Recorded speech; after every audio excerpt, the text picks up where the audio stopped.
여러분 사도행전에 혹시 닉네임이 있다는 거 알고 계십니까? 우리가 계속해서 몇 주에 걸쳐서 지금 보고 있는 이 사도행전에는요, 아주 거룩한 닉네임이 하나 있습니다. 혹시 아시는 분들 계실까요? 아, 네, 맞습니다. 이 사도행전은요, 다른 닉네임이 있는데 바로 성령행전이라는 닉네임을 가지고 있습니다. 그러면 여러분 왜 사도행전이 성령행전이라는 이 닉네임을 가지게 되었을까요? 사도행전을 보면요, 성령이라는 말이 성경 66권 중에서 가장 많이 언급되고 있습니다. 몇 회나 언급이 될까요? 네, 자그마치 52회나 언급이 되고 있습니다. 성령이라는 그 단어 자체가 언급되고 있는 것만이 52회나 되고 있다는 거죠. 그러니까 사도행전 전체에 성령이라는 그런 주제와 키워드와 단어들이 계속해서 언급되면서 우리들에게 그 성령님의 존재를 드러내고 있고 말해주고 있다는 것이죠. 그런데 여러분 한번 이런 생각 해보셨어요?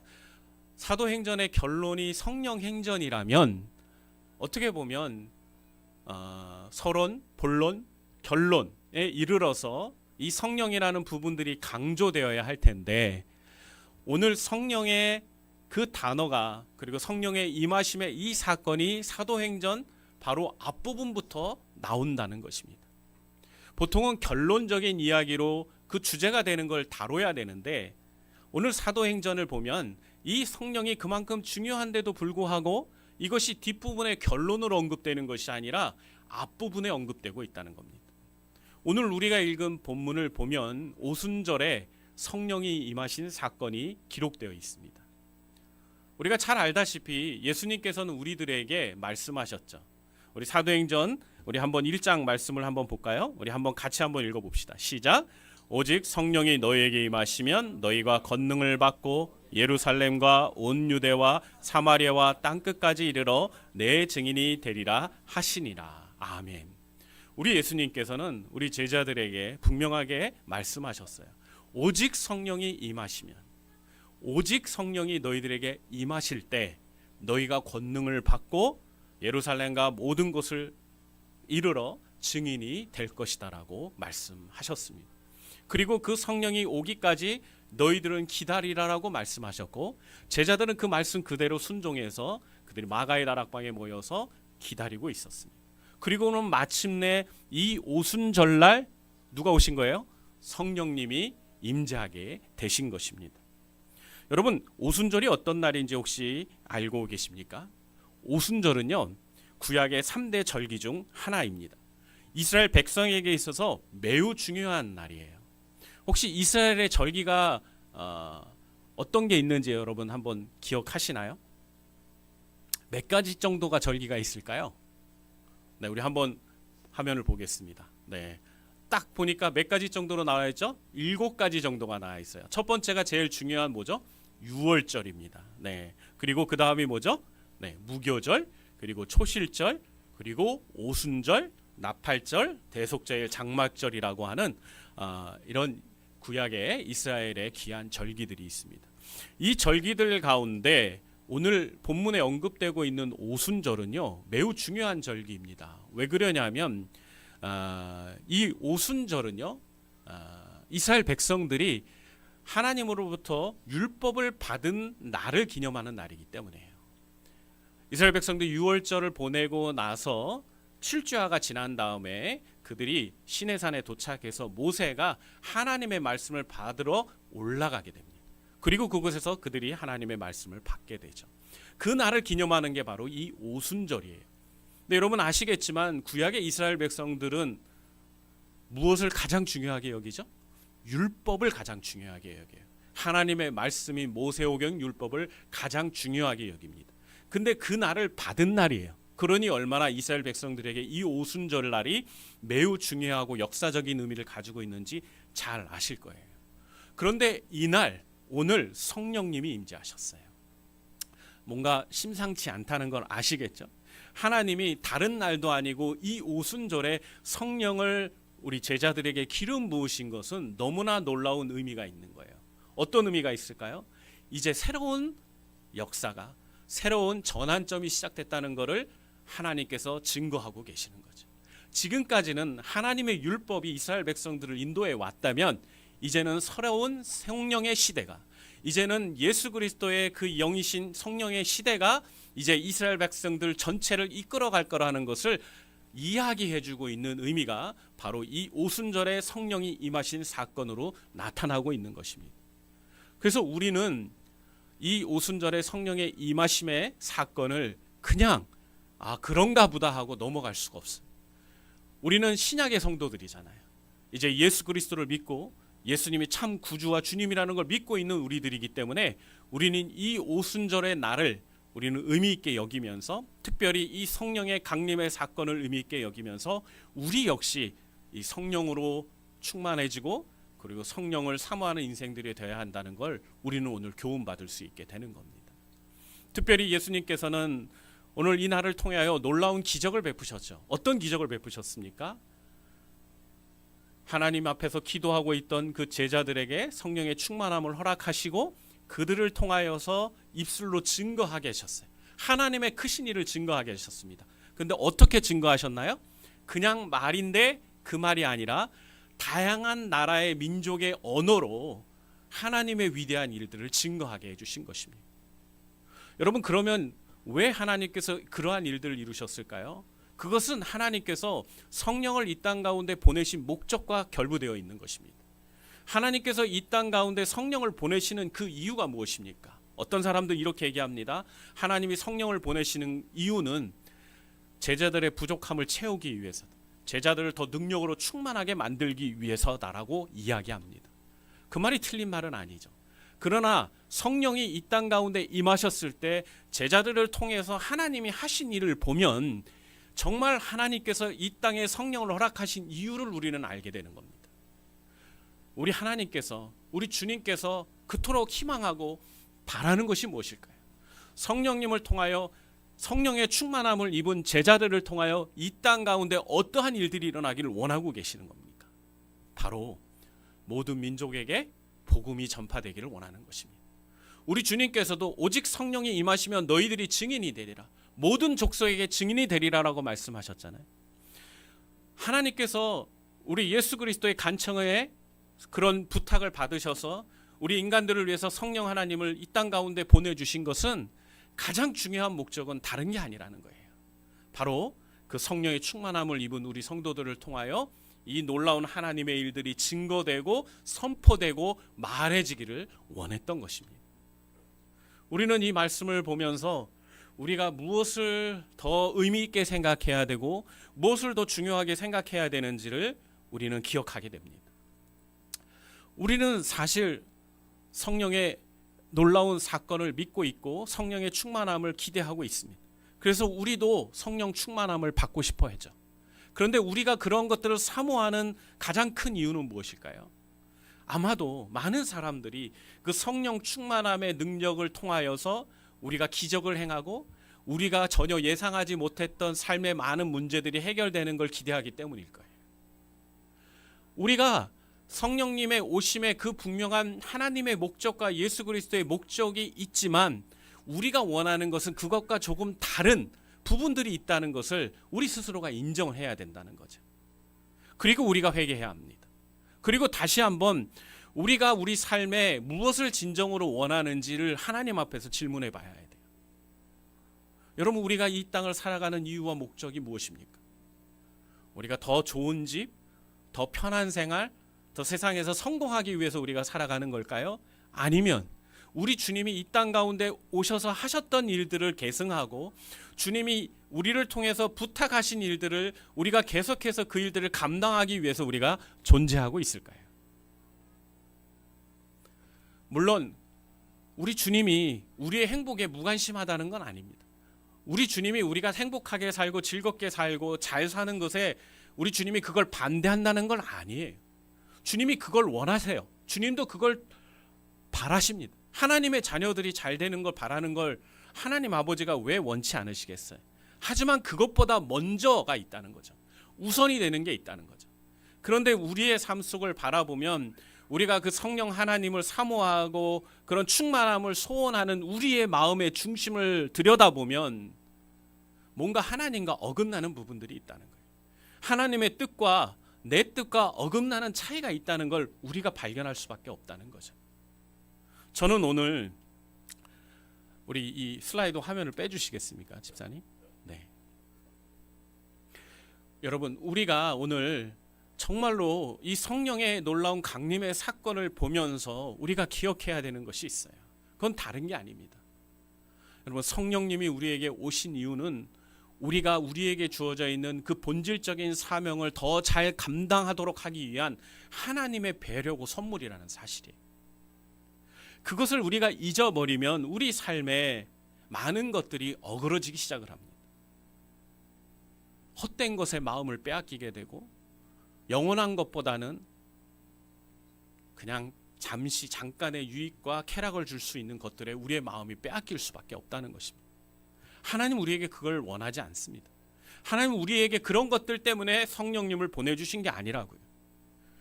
그런데 우리의 마음 가운데 그런 마음들이 너무 가득 차 있고 그런 것들로 우리의 우선된 사명, 우리 제자들이 감당해야 될 가장 중요한 것들을 우리가 망각하고 살고 있다면 그건 하나님 앞에서 우리의 책임을 다 못하고 있는 부족한 모습이라는 거죠. 그렇기 때문에 우리는 오늘 다시 한번 이 말씀 앞에서 우리 자신을 좀 바로 세워야 합니다. 그리고 한번 바라봐야 돼요. 우리 주님이 우리에게 원하시는 건 뭘까? 우리 주님이 우리를 통해서 이루고자 하시는 바는 무엇일까? 우리 하나님께서는 우리 성도들 한 사람의 삶들이 정말 의미 있고 즐겁고 행복한 삶을 살기를 원하십니다. 하지만 그것뿐만 아니라 우리 주님이 기대하고 원하시는 것은 무엇이에요? 우리가 이곳에서 머무는 것이 아니라 세상을 향해 나아가서 우리가 예수의 이름을 증거하는 것이고 예수님의 이름을 자랑하는 것입니다. 그 일을 위해서 우리가 존재하고 있고 성령님이 오늘 우리 가운데 임하게 되신 것입니다. 이 일에 우리 아무도 소홀히 할 수 없고 누구나 면제받은 사실이 없습니다. 우리 모두가 동일하게 제자들과 동일하게 이 일에 책임을 져야 되는 사람들이고 이 일을 감당해야 되는 사람들이라고 저는 믿습니다. 여러분들은 이 부르심 앞에 어떤 생각들을 하고 계십니까? 성령이 임함으로 인하여 놀라운 기적이 행해져서 사람들이 한 번도 해보지 않았던 다양한 언어를 가지고 말하는 그 현상을 보면서 여러분의 마음이 그 현상을 부러워하는 마음으로 집중되고 있습니까? 아니면 그 성령님을 보내신 그 하나님의 마음에 여러분의 시선이 가하 계십니까? 만약에 우리의 마음이 그런 현상에만 머물러 있고 그 현상만 주목하고 보고 있다면 여러분은 오늘 본문의 마지막 13절에 나왔던 이 웃긴 사람들하고 별반 다를 바가 없습니다. 이런 놀라운 기적이 이루어지고 있고 정말 말도 안 되는 놀라운 역사가 일어나는 사람들 가운데는요, 이것을 보면서 조롱하는 사람들이 있었다는 사실이에요. 그리고 그들은 비아냥됐죠. 뭐라고 비아냥됐습니까? 그들이 새 술에 취했다. 그 술 먹고 술주정 부리고 있다라고 이야기하고 있는 거죠. 그러나 여러분 아시잖아요? 제자들이 그런 술주정이라고 말하고 있는 그 말을 했을 때 그곳에 있었던 다양한 나라와 다양한 민족의 사람들은 그 제자들의 말을 듣고 그 말이 무엇인지를 이해했다는 사실이에요. 그들이 이야기합니다. 고백합니다. 우리가 어떻게 우리나라의 언어로 우리가 자랐던 그 언어로 우리가 하나님의 크신 일들을 듣고 있느냐라고 말하고 있다는 사실이에요. 이게 얼마나 놀라운 일입니까? 우리가 어떻게 이렇게 조롱하고 비아냥될 수 있겠습니까? 그런데 참 안타깝지만 이런 일들이 비일비재해요. 영적인 놀라운 일들이 일어나는 그 현장 속에서 어떤 사람들은 그 모습으로 감탄하고 감격하면서 하나님 앞에 영광을 돌리는 사람들이 있는가 반면에 어떤 사람들은 비아냥되고 멸시하고 무시하는 사람들이 있다는 겁니다. 여러분은 어떤 사람들입니까? 하나님의 놀라운 그 역사의 현장, 하나님이 이끄시는 그 삶의 많은 증거들을 보면서 하나님 앞에 영광을 돌리고 계십니까? 아니면 비아냥대고 조롱하며 그냥 한낱 가벼운 일로 여러분 생각하고 그냥 넘어가고 계십니까? 하나님이 어떤 사람들을 더 귀하게 여기시고 어떤 사람들을 더 소중히 여기시겠습니까? 물론 하나님도 이 조롱하고 비웃는 사람들을 향한 긍휼의 마음은 가지실 거라고 생각합니다. 하지만 여러분, 우리는 어떤 사람들입니까? 이미 하나님의 복음을 깨달았고 하나님의 약속을 알고 있는 자들이잖아요. 그러면 우리가 무엇을 선택해야 되고 어떤 말을 해야 되고 어떤 행동을 해야겠습니까? 하나님이 내 삶 가운데 이루어 주시는 많은 기적과 역사들을 보면서 우리가 하나님 앞에 감사하고 기뻐하고 그리고 하나님께 모든 영광을 돌려드리는 그런 사람들이 되어야 마땅하지 않겠습니까? 만약 그러기보다는 조롱하고 비웃는 자들을 편에 서서 침묵하는 그런 사람들로 여러분이 만약 있다면 하나님 앞에서 여러분이 언젠간 그런 자신의 모습을 후회하고 하나님 앞에 회개할 날이 올 거라고 믿습니다. 하나님은 지금도 우리들의 삶 가운데 우리 안에 내주하시는 성령님을 통하여 우리에게 역사하고 계십니다. 아멘이십니까? 하나님이 원하시면 지금이라도 저를 통해서 방언을 하실 수 있다고 저는 믿습니다. 그것이 하나님의 복음을 전하는 목적을 성취하는 데 도움이 되고 그것이 하나님의 영광을 드러나는 일에 필요하다면 하나님은 저를 통해서 그렇게 하실 수 있어요. 그건 제가 특별해서가 아닙니다, 여러분. 제가 뭔가 능력이 있어서가 아니에요. 그것은 하나님의 선교의 목적과 하나님의 뜻을 이루는데 제가 도구려 드려지는 뿐인 것뿐입니다. 한국 교회 가운데 폐단 중에 하나가 있어요. 정말로 어떤 나라보다 성령의 은혜와 기름 부으심을 많이 받은 나라가 우리 대한민국입니다. 중국과 일본에게도 우리나라보다 훨씬 일찍 복음이 전해졌고 예수 그리스도가 소개됐지만 그 나라와 다르게 우리 대한민국에서는 정말 놀라운 성령의 역사가 가득했습니다.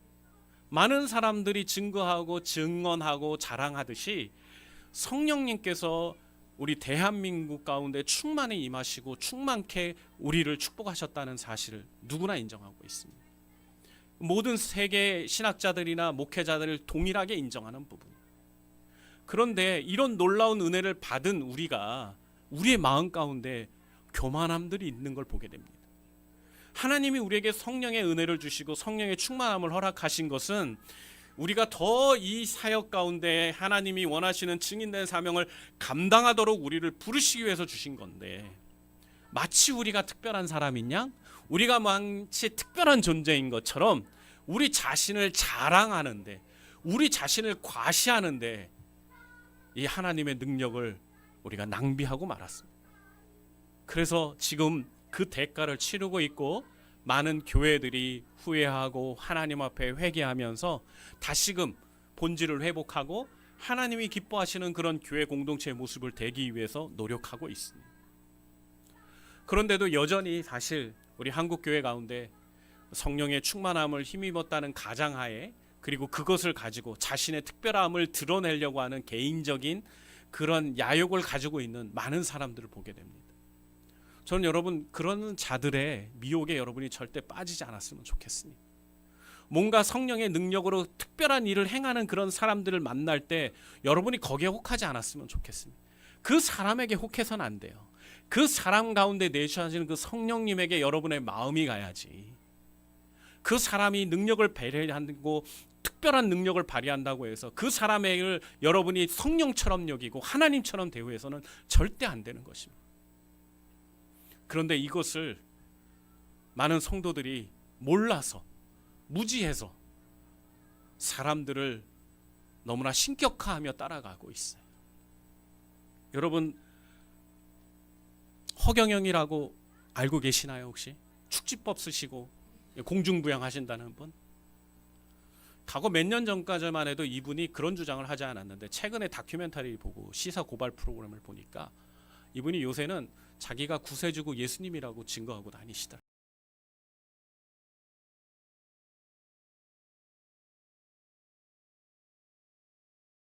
사람에게 설교 말씀 들으려고 토요일 날 3만 원 내고 가고 주일 날에 10만 원씩 내고 간다 그러더라고요. 근데 버스로 대절을 해서 몇 버스가 줄을 쓴대요. 여러분 이게 정말 말도 안 되잖아요. 제가 그 사람이 똑똑하고 잘난 사람인 건 알겠습니다. 인간적으로 똑똑하고 잘난 사람인 건 나름 지식이 있는 사람인지는 알겠어요. 하지만 그 사람이 성령의 사람은 아닌데, 그 사람이 참 진리를 알고 있는 사람은 아닌데, 너무나 영적으로 무지해서 하나님을 따르는 우리 백성들이 분별할 줄 몰라서 그런 양들에게 미혹돼서 끌려가는 걸 보면 너무나 가슴이 아픕니다. 허경영 뿐만일까요? 우리나라의 자칭 자신이 구세주라고 주장하는 사람도 얼마나 많습니까? 그들이 얘기하는 게 있어요. 자기가 놀라운 능력을 발휘한다. 성령이 나하고 함께 하시기 때문에, 내가 곧 성령이기 때문에 내가 기적을 베푼다. 또 웃긴 게 있어요. 그런 사람들이 실제로 아픈 환자들한테 손 놓고 기도하면 난다는 거예요. 근데 그게 진짜 성령의 역사일까요? 귀신도 여러분 그런 능력을 발휘할 수 있어요. 근데 그걸 분별하지 못해서 많은 사람들이 그런 거에 미혹돼서 끌려갑니다. 그 끌려가는 그 미혹당하는 그 기저가 뭘까요? 사람들이 그 사람을 보고 신뢰하고 그 사람을 따라가기 때문인 거죠. 그 안에 내주하시는 그 성령님이 그 모든 일을 행하시는 것인데도 그것들을 바라보기보다는 사람을 보고 사람을 의지하기 때문인 거예요. 전 여러분들이 사람에게 관심을 두기보다 성령님께 관심을 뒀으면 좋겠습니다. 그리고 성령님께서 이루시는 일들을 보면서 여러분이 그 성령의 운행하심과 이끄심에 순종해가는 하나님의 자녀들이 되었으면 좋겠어요. 마지막으로 하나 이야기만 좀 하고 오늘 설교 말씀을 좀 마무리하겠습니다. 여러분 이스라엘 백성들이 이 오순절날 성령 강림 사건이 일어나는 그때 그들이 뭐 하고 있었죠? 뭐 하고 있었나요? 기도하고 있었어요. 그 마가의 다락방에 모여서 예수님이 말씀하신 그 성령이 오실 것을 믿고 그들이 기도하고 있었어요. 그냥 단순하게 기도했다라고 말할 수 없어요. 그들은 약속을 믿고 기도한 거예요. 예수님이 하신 말씀을 믿고 기도한 거라고요. 우리가 기도만 하는 게 아니에요. 우리가 약속을 믿고 기도해요. 하나님의 약속의 말씀, 이 성경을 붙들고 기도해야 되는 거예요. 그리고 할 때 성령이 부어졌는데, 여러분 이 성령의 기름 부으심이 여러분 한번 잘 생각해 보세요.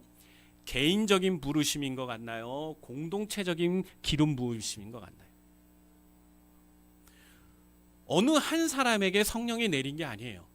어느 한 사람에게 성령이 임하신 게 아니라고요.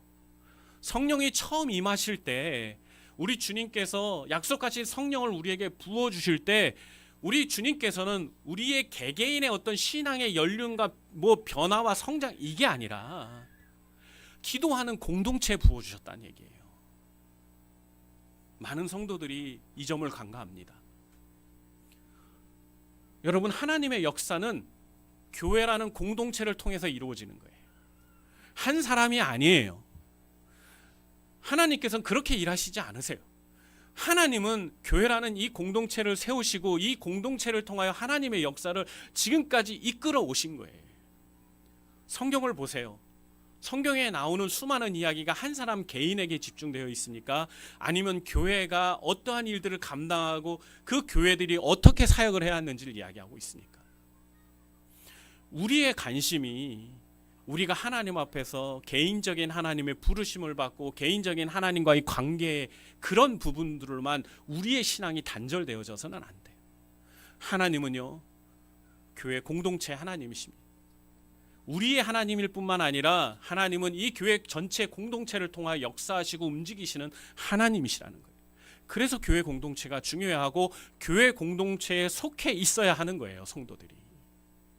이걸 모르면 성도들이 개인적으로 하나님을 만나는 것으로 만족하고 그리고 개인적인 신앙을 하는 것으로 모든 신앙이 끝나는 것으로 오해합니다.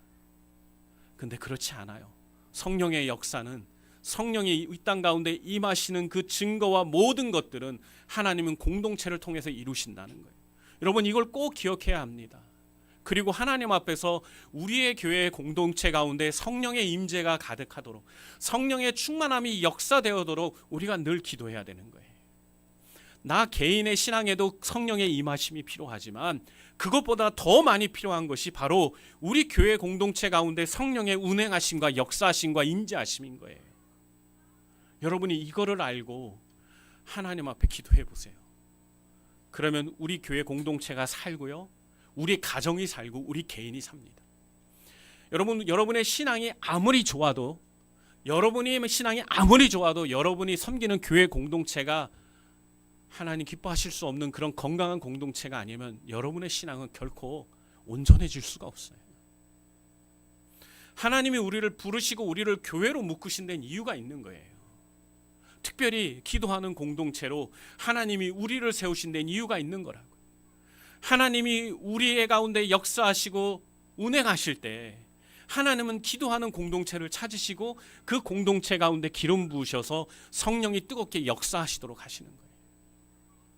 우리가 이 영적인 비밀을 알면 우리는 나 개인의 신앙뿐만 아니라 우리 교회 공동체가 주님 안에서 온전하고 복된 공동체가 되도록 내가 얼마나 헌신해야 하고 얼마나 함께 마음을 맞춰야 하는지를 알게 되는 거예요. 제가 때로는 이런 생각을 합니다. 제 개인적인 소회예요. 제가 사실 교회 사역뿐만 아니라 선교회 사역도 하고 있고 개인적으로 여러 사역들을 하고 있잖아요. 그러다가 문득 그런 생각들을 해봐요. 이게 다 무슨 의미가 있을까? 그냥 성도들 한 사람 한 사람 그냥 세우는 게 더 집중하고 세우는 게 더 낫지는 않을까라는 그런 생각들을 해볼 때가 있습니다. 근데 하나님이 그럴 때마다 제게 주시는 그런 말씀들이 있어요. 여러분, 우리는 하나님 안에서 한 지체로 주님의 몸된 교회로 부르심을 받은 사람들이라는 거예요.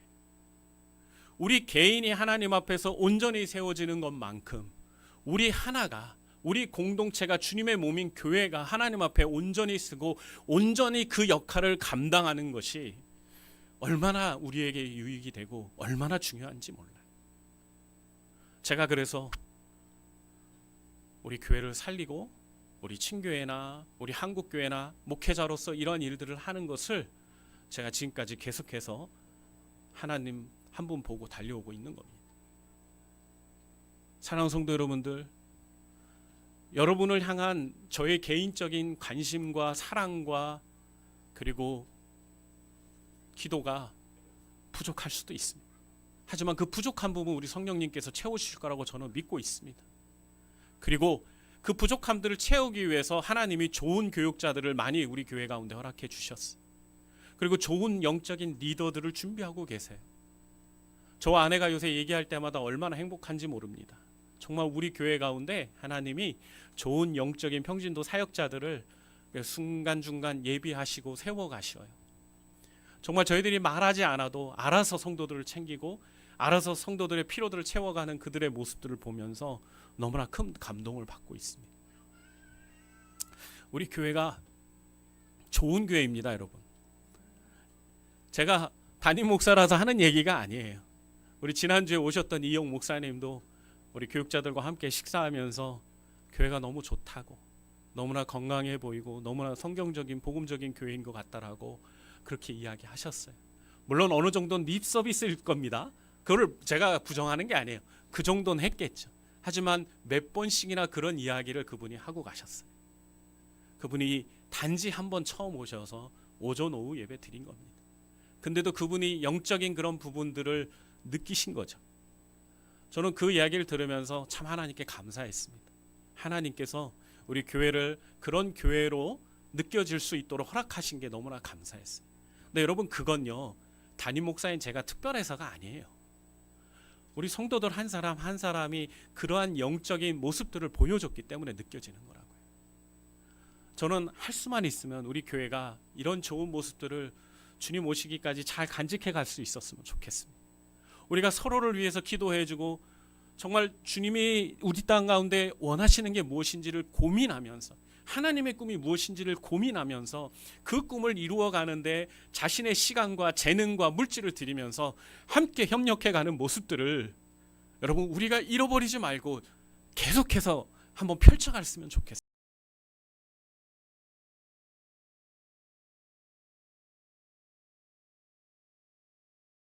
새 일을 우리 가운데 이루어 주실 거라고 믿습니다. 하나님은 올해 우리 교회 주셨던 표어가 뭐죠? 새 일을 행하시는 하나님입니다. 저는 이 표어를 읽고 기도할 때마다, 이 표어를 바라보면서 예배당에서 혼자 기도할 때마다 흥분되는 마음을 감출 수가 없습니다. 하나님이 이루실 그 새 일이 무엇일까?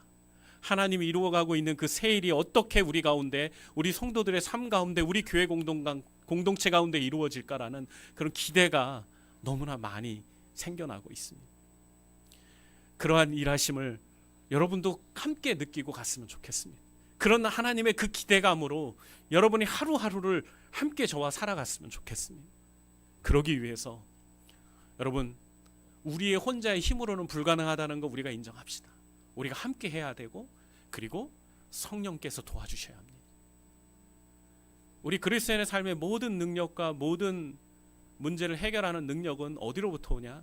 기도하는 성도들로부터 오고 기도하는 공동체로부터 오지만 그것을 통하여 성령이 역사하셔야 되는 겁니다. 아멘이십니까? 성령께서 우리의 키를 가지고 계세요.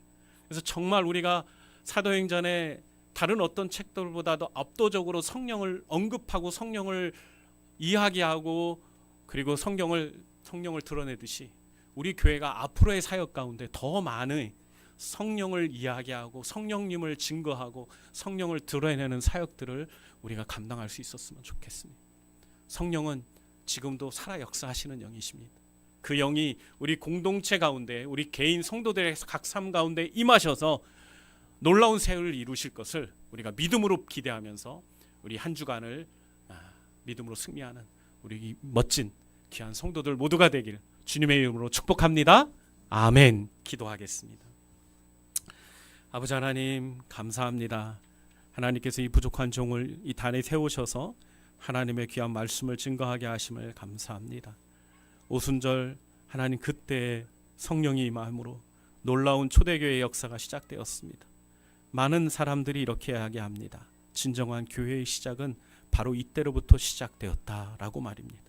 아버지 하나님, 성령님께서 없는 교회는, 성령이 임재하지 않고 성령이 역사되지 않는 교회는 참 교회가 아닌 줄 믿습니다. 우리 교회 가운데 강력한 성령의 기름 부으심이 나타나게 하여 주시옵소서. 우리 안에 내주하시는 성령께서 우리를 사로잡아 주시고 우리 성도들의 개인의 삶 가운데 하나님 충만케 임하여 주셔서 하나님, 우리가 하나님의 뜻을 행하고 하나님의 사역에 관심을 두고 하나님의 역사를 일으키는 이 시대에 하나님의 백성들이 될 수 있도록 도와주시옵소서. 이 놀라운 사도행전의 이 성령의 역사가 오늘 이 21세기 가운데 바로 우리의 삶의 현장 가운데 다시 한번 목도되어지고 드러나게 하여 주시옵소서. 하나님께서 우리를 그렇게 쓰실 때 우리가 순종해 나아가겠습니다. 주님 축복하여 주시고 우리 성도들 모두를 성령의 영으로 충만케 하여 주시옵소서. 감사드리며 예수님의 이름으로 기도합니다. 아멘.